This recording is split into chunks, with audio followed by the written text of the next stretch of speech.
The first time I heard the word "oh" used about a wife, I was 11 years old, standing at the edge of my aunt's kitchen while the women cleaned up after a Sunday meal.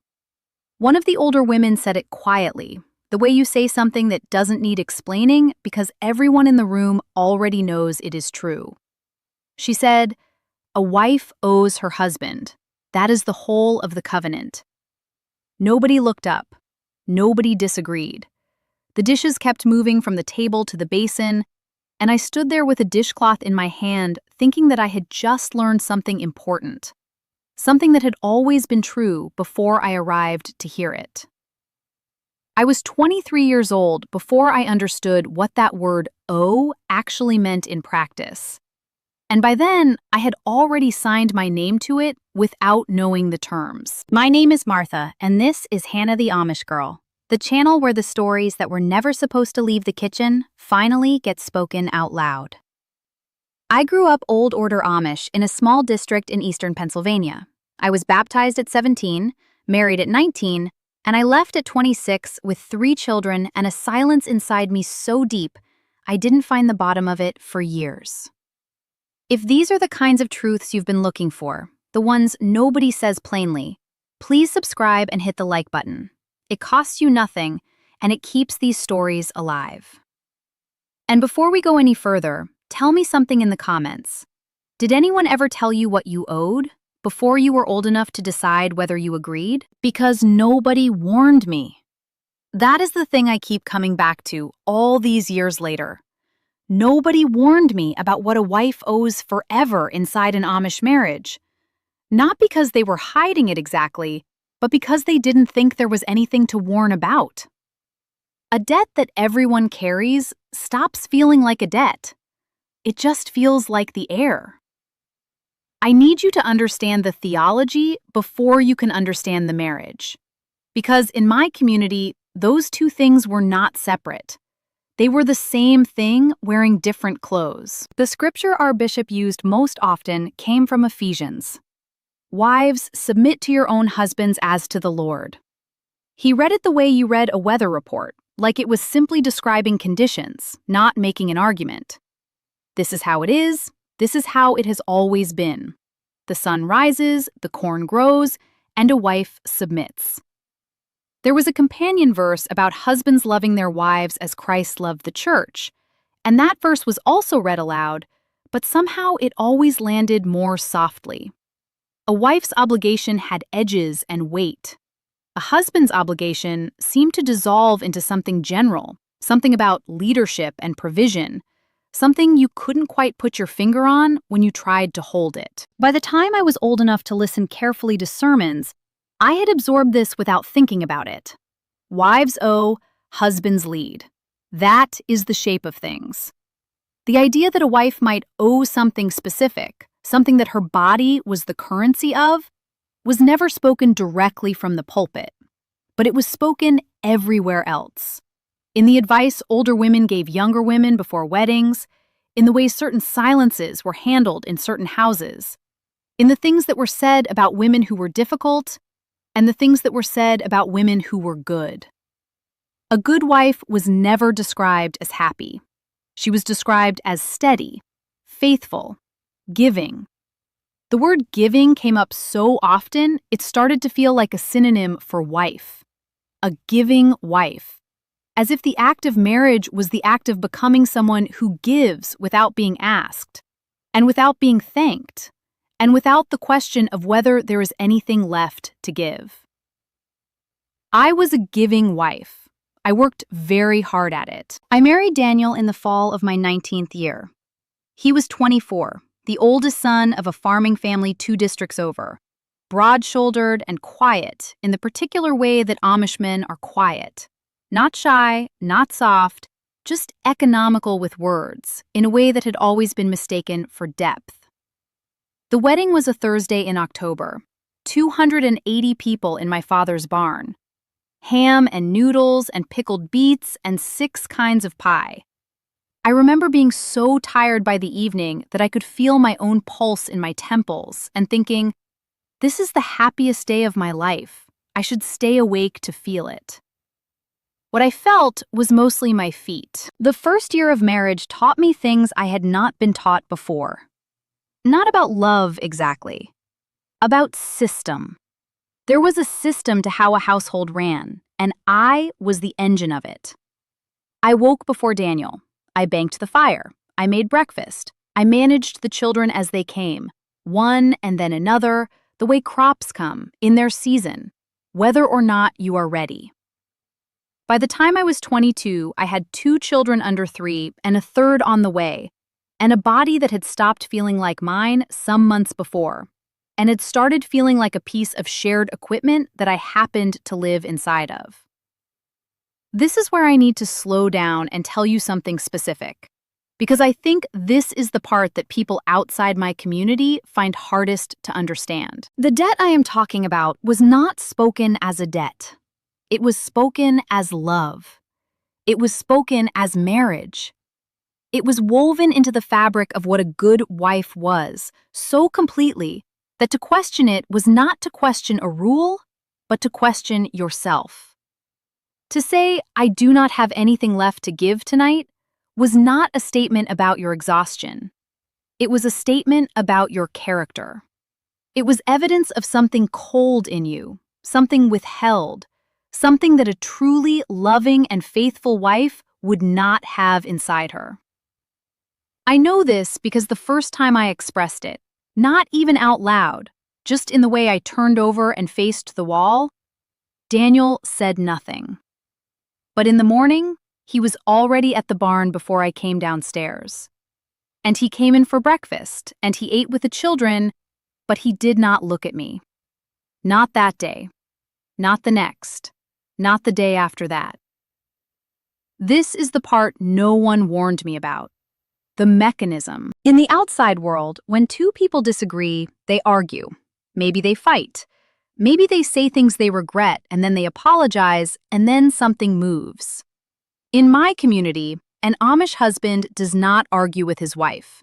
He does not have to. The community argues for him.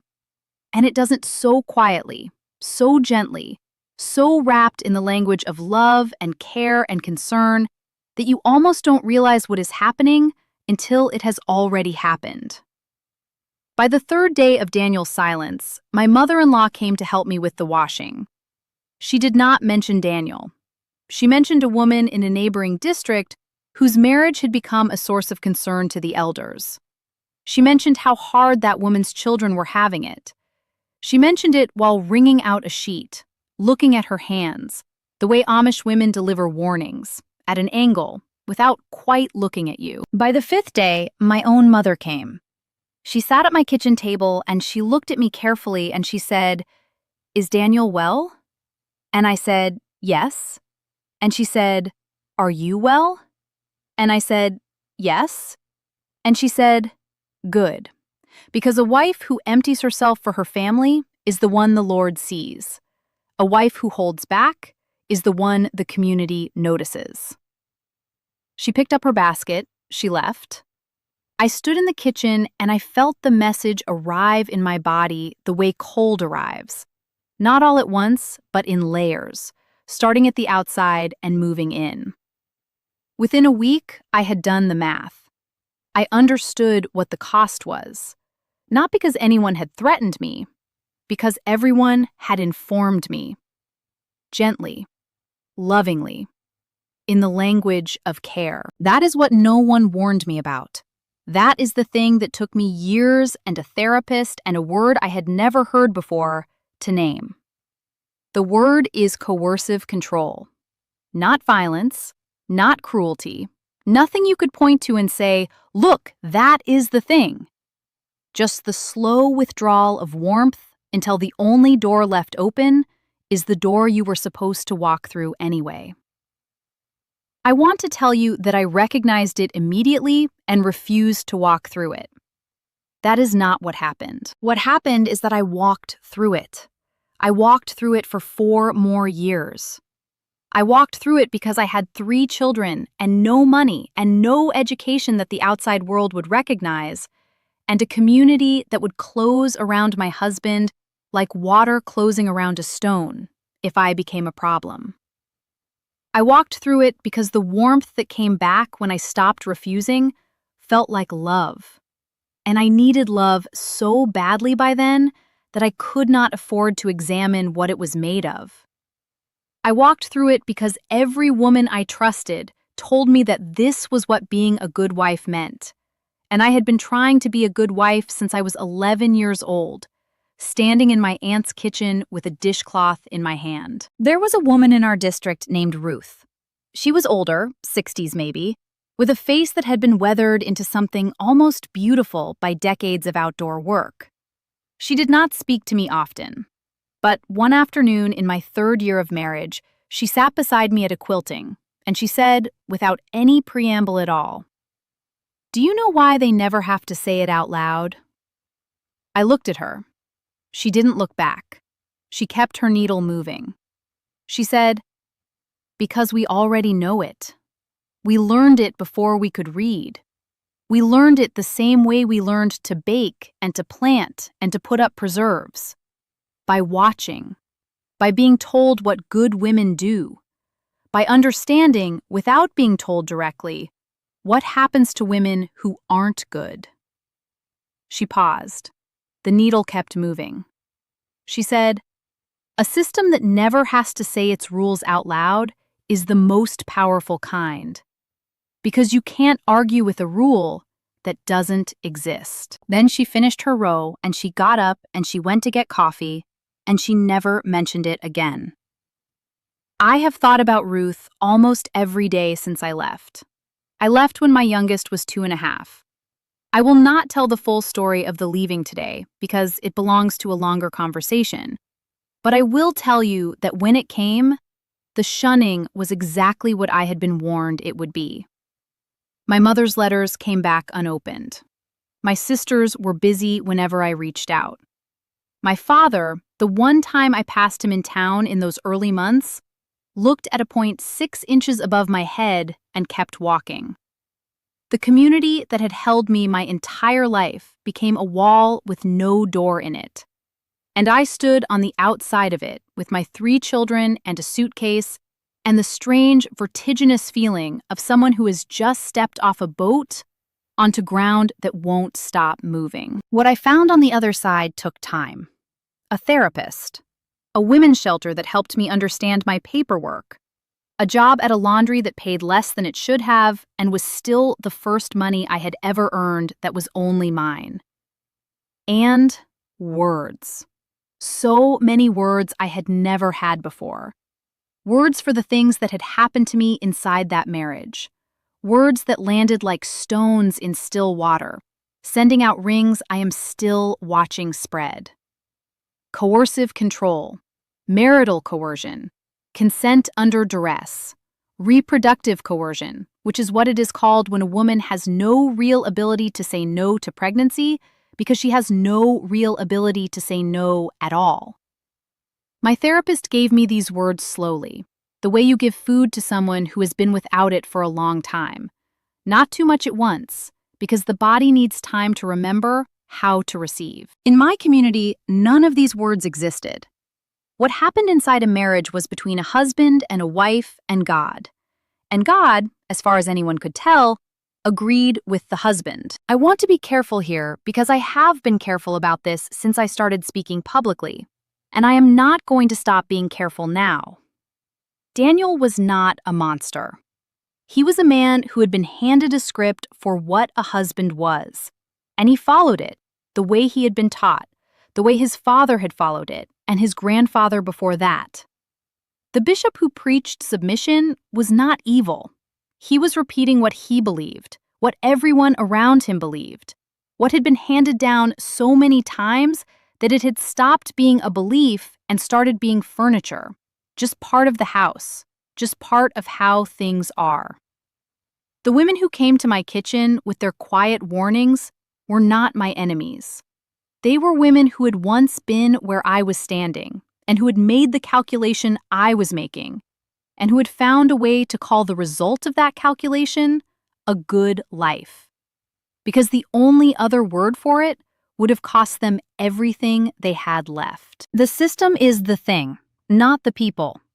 The system that takes a girl at 11 and begins teaching her that she owes before she even knows what she will be asked to pay. The system that makes a wife's body a marital debt and then buries that debt so deep inside the language of love and faith and covenant that she spends years digging before she finds the word for what she was carrying. If you grew up being told that you owed, I see you. If you spent years giving what you did not have left to give because the cost of not giving was something you could not survive, I see you. If you lay in the dark and did the math and decided that you were not strong enough yet to pay the price of your own no, I see you. You were not weak. You were doing the only arithmetic available to you inside a system that had already decided the answer before you picked up the pencil. Ruth died 3 years after I left. I heard about it through a cousin who still speaks to me quietly, at a distance, the way people speak to someone they are not supposed to speak to at all. They buried her next to her husband of 47 years in the cemetery behind the meeting house. I did not go. I could not go. But I thought about her that day, about her needle moving and her eyes on her work, and the things she said to me about rules that don't exist. She gave me a piece of the map I needed to find my way out. She gave it to me the way Amish women give most important things, quietly, sideways, without ever quite looking at you directly. She is one of the reasons I am sitting here today, saying plainly what she could only say slant. If this story reached something in you, please tell me in the comments. Tell me what stayed. Tell me if there was a Ruth in your life, someone who gave you a piece of the map without being able to hand it to you directly. And if you want to keep hearing the stories from behind the prayer cap, the ones that were never supposed to leave the kitchen, subscribe to Hannah the Amish Girl. There is so much still to say. Before you go, I want to say something from the heart. More than 90% of the people watching right now haven't subscribed yet. And maybe that wouldn't matter so much if these stories were just stories. But they're not.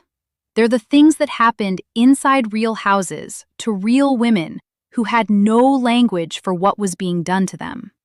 If this video gave you even one word for something you have been carrying without a name, please subscribe.